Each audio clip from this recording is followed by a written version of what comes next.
Bismillahirrahmanirrahim. Assalamualaikum warahmatullahi wabarakatuh. Kakak pada kesempatan kali ini akan membahas tentang sintesis protein. Sintesis protein itu terdiri dari dua tahapan. Yang pertama adalah transkripsi, yang kedua adalah translasi. Transkripsi ini terjadi di inti sel atau nukleus, yaitu adalah pembentukan mRNA atau RNA messenger atau biasa disebut juga sebagai RNA-D atau RNA duta atau kodon yang berasal dari DNA template. Lalu akan ditranslasikan menjadi asam amino. Nah, translasi ini terjadi di ribosom yang terletak di sitoplasma. Untuk latihan soalnya, diketahui untai DNA anti-template sebagai berikut. Tentukan mRNA dan polipeptida yang terbentuk. Nah, pada soal ini diketahui DNA anti-template. Nah, kita perlu mencari tahu dahulu DNA template atau antisense-nya. Kenapa? Karena DNA template ini yang akan ditranskripsi menjadi mRNA atau RNA-D atau kodon. Oke. Nah, di sini kakak kasih reminder, pada DNA basa nitrogen adenin berpasangan dengan timin, guanin berpasangan dengan citosin. Begitupun sebaliknya ya. Lalu pada RNA, adenin itu berpasangan dengan urasil karena tidak ada timin. Guanin berpasangan dengan sitosin. Begitupun sebaliknya. Nah, pada beberapa sumber itu ada yang menulisnya tidak dengan huruf C tapi dengan S. Sama saja ya. Oke, kita akan kerjakan dulu. Kita akan ketahui dulu DNA template-nya. Dari DNA anti-template ini kita pasangkan dulu ya. Masih pakai peraturan pada DNA ini ya, pasangan basa nitrogennya. Oke, AC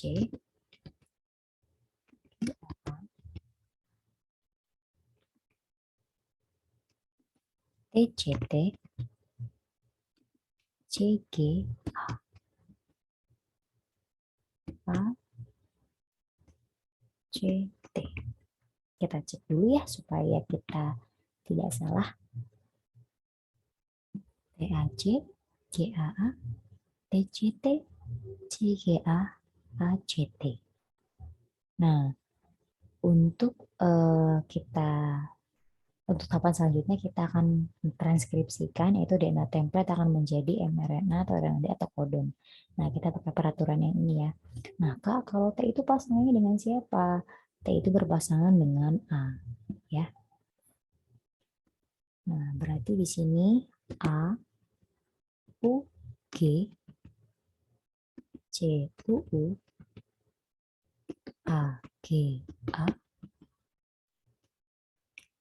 G, C, U,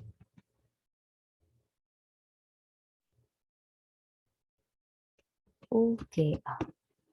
Nah, ini kita sudah menemukan yang namanya adalah mRNA atau RNA atau kodon. Nah, ini sudah ditranskripsi. Untuk mengetahui polipeptida atau asam amino, kita harus melakukan proses translasi. Nah, yang mana nanti RNA-D ini atau kodon ini akan dibaca menjadi asam amino. Nah, kita bisa lihat di tabel kodon ini. Maka apakah akan selalu disediakan pada soal? Biasanya jika tidak disediakan seperti ini akan diberikan keterangan. Nah, ataupun cara lainnya adalah kita harus menghafal kodon start dan kodon stopnya. Kodon start itu ada metionin, itu AUG, kodon stopnya itu ada 3. UAA, UAG, dan UGA. Seperti itu ya. Nah, AUG ini apa nih? Metionin. Nah, metionin ini memang selalu mengawali proses translasi ya. Karena tadi dia berfungsi sebagai kodon start. Metionin. CUU. CUU ini asam amino apa? CUU. Ada yang sudah menemukan adik-adik? Leu. Leu itu adalah leusin. AGA. Ini ya, ARG itu adalah arginin. Lalu GCU. Ini alanin. UG apa? UG itu adalah colon stop. Nah, colon stop ini tidak ditranslasikan atau tidak bermakna menjadi asam amino. Jadi kalau ditanya asam aminonya ada berapa? Ada 4. Metionin, leusin, arginin, dan alamin saja. Begitu adik-adik, bisa dipahami? Jika sudah bisa dipahami, kita akan next ke soal selanjutnya. Soal selanjutnya adalah perhatikan urutan basa nitrogen pada rantai sens DNA berikut. Ini ya, sudah kakak catat juga di samping sebelah kiri. Urutan basa nitrogen yang terbentuk pada kodon. Jadi ditanya adalah kodonnya atau mRNA atau RNA. Berarti yang ditanyakan adalah hasil dari transkripsi. Nah, tapi ini kebetulan diketahuinya sense DNA-nya atau anti template nama lainnya. Maka kita harus tahu dulu DNA template-nya atau rantai antisense-nya. Seperti tadi masih pakai peraturan yang ini ya.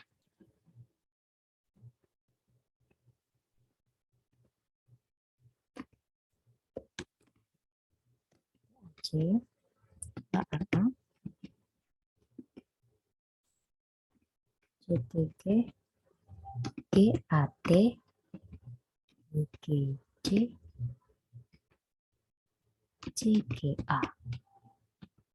Kita periksa lagi ya supaya tidak salah.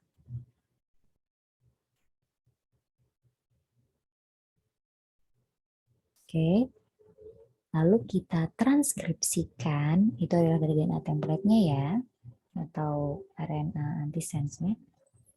Penggunaannya adalah menggunakan pedoman ini ya.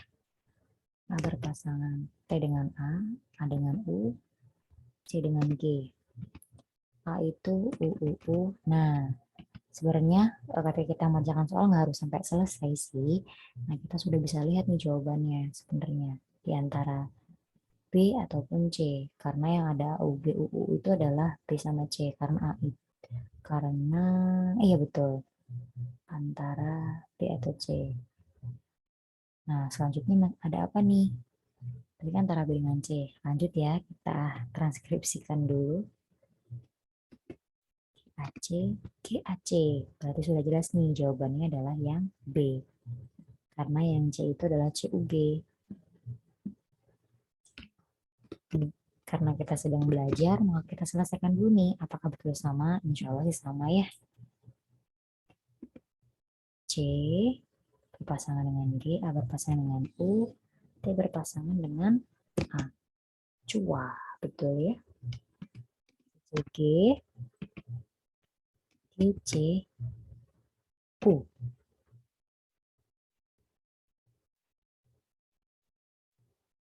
Betul ya, sama. Karena memang jawabannya adalah yang B ya, insya Allah. Oke, bisa dipahami ya. Nah, apakah selalu di soal itu adalah soalnya harus selalu DNA anti template atau sense? Tidak ya. Biasanya juga ada yang soal langsung template, maka kita langsung saja transkripsikan.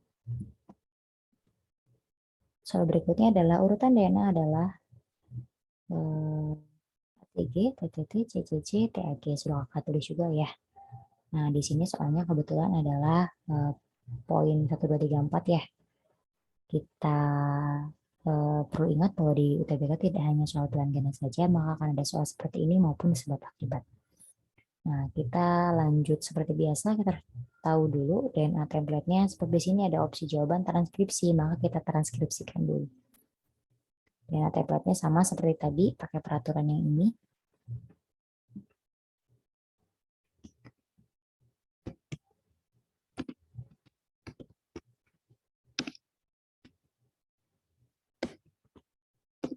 Nah, kita transkripsikan dari DNA template ini.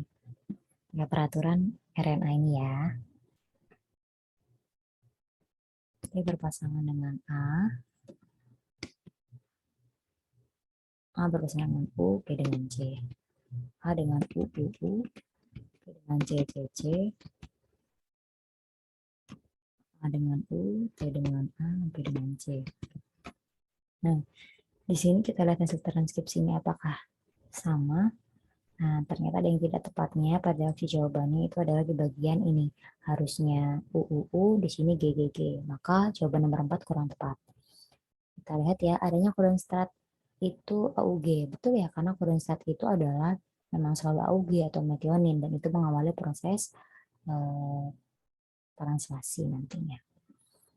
Nah, berarti jawaban nomor 3 betul. Biasanya kalau 3 betul itu 1 betul. Karena opsi jawabannya kalau ada angka 3-nya itu 1, 2, 3 atau 1, 3 pilihannya. Seperti itu. Kita lihat dulu ya yang nomor 1 apakah betul. AUG tadi metionin. Nah, UU kita tidak tahu nih karena tidak ada tabel kodenya. Jangan khawatir ya adik-adik, kita lihat akhirnya nih. Kita akhirnya menemukan apa? UAG. UAG itu masuk kolom stop. Kolom stop itu ada 3, UAA, UAG, dan UGA. Nah, apakah UCC dan UCCC ini masuk kolom stop? Tidak ya. Insya Allah seperti yang kakak bilang tadi, ketika tidak masuk kolom stop ataupun kolom start, insya Allah nanti akan ada maka asam aminonya. Nah, kalau UAG ini karena dia masuk codon stop maka tidak ditransfer menjadi asam amino atau tidak bermakna ya kodonnya ini. Maka asam aminonya hanya ada metionin yang UU ini sama CC. Jadi ada 3. 1, 2, 3. Berarti 1 dan 3 ya betul ya. Nah, apakah antikodonnya 4? Antikodon itu adalah pasangan dari mRNA atau RNA atau kodon ya. Ini peraturannya sama masih pakai ini A dengan U, B dengan C. Nah, yang dipakai adalah mRNA ini. Tuh. Biar adik-adik juga tahu ya perbedaannya seperti apa. UAC, AA, GGG, A, U, C. Nah, kebetulan antara ini kebetulan karena antara ini tadi adalah kolon stop, maka di antikodonnya ini juga tidak bisa terbantu, tidak bermakna ya. Seperti itu. Nah, maka antikodonnya ini sama dengan asam amino, jadi jumlahnya adalah hanya 3 harusnya. Berarti jawabannya betul adalah 1 dan 3. 1 dan 3 itu opsi jawabannya adalah yang B. Kalau 1, 2, 3 itu A. Oke, berarti jawabannya adalah jawaban yang benar 1 dan